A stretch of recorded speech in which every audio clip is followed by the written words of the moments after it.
J'ai fait 3 années d'éducateur spécialisé de formation et j'ai exercé pendant une douzaine d'années. Avant, j'étais artisan, plombier, chauffagiste. J'ai fait ce métier pendant 20 ans. Qu'est-ce qui fait qu'un jour on a envie de changer Et d'une, j'avais envie de faire ma petite boutique à moi. Et l'apiculture, ça m'est revenu un petit peu dans la tête puisque j'ai un peu d'histoire familiale autour de ça. Mon père et mon grand-père ont touché à l'apiculture, de manière assez sérieuse d'ailleurs.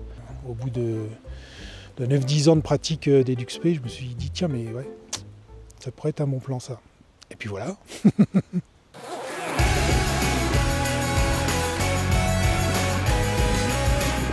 Notre association s'appelle le GAEC Api Lupi. Eh bien Api Lupi, c'est ce qu'on a en commun Pierre-Yves et moi, c'est-à-dire Api, l'apiculture, Ludovic et PY comme Pierre-Yves. Voilà. Alors pour réussir une production de miel, on a 3 fenêtres à aligner. La première, c'est la bonne santé des colonies et avoir des colonies populeuses. Donc ça, c'est une grosse partie de notre travail en saison.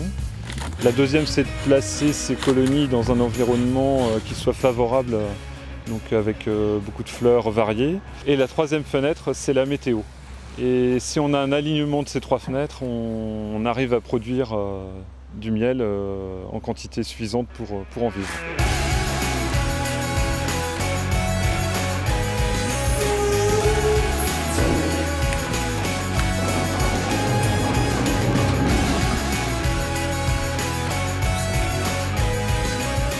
Nous, on travaille avec 650 colonies en production.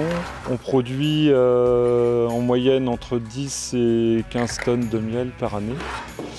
Et on produit aussi de la gelée royale.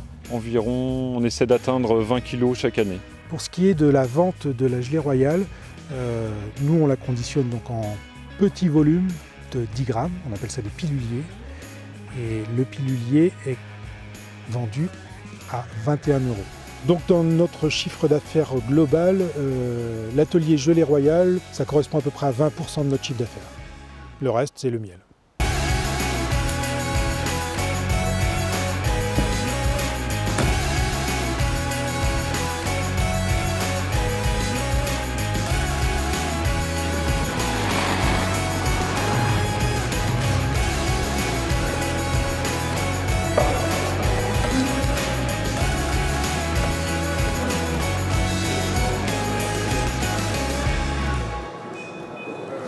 On a vu la cible. Ouais. Vous êtes autonome et du coup, Ce matin, en fait, on a reçu un groupe d'apiculteurs qui nous arrive de l'Est de la France. Donc des collègues qu'on ne connaissait pas à la base. Hein. Ça nourrit l'interconnaissance des uns des autres, quoi. On a tout à gagner, à échanger, à apprendre. Ce qui me plaît, la première chose déjà, c'est de travailler dehors. On travaille dehors de manière quasi permanente quand il fait beau.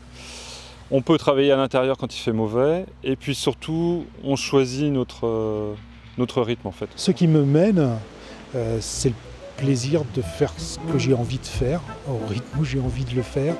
C'est le plaisir d'évoluer au contact de la nature, quand bien même quelquefois c'est très ingrat, quand bien même quelquefois c'est décevant. Je peux assurer qu'il y a des fois c'est quand même super bien, quoi. Il y a des moments super géniaux. Un petit matin après une transhumance, un petit matin avec des odeurs de fleurs là, qui nous enivrent, c'est trop génial, quoi.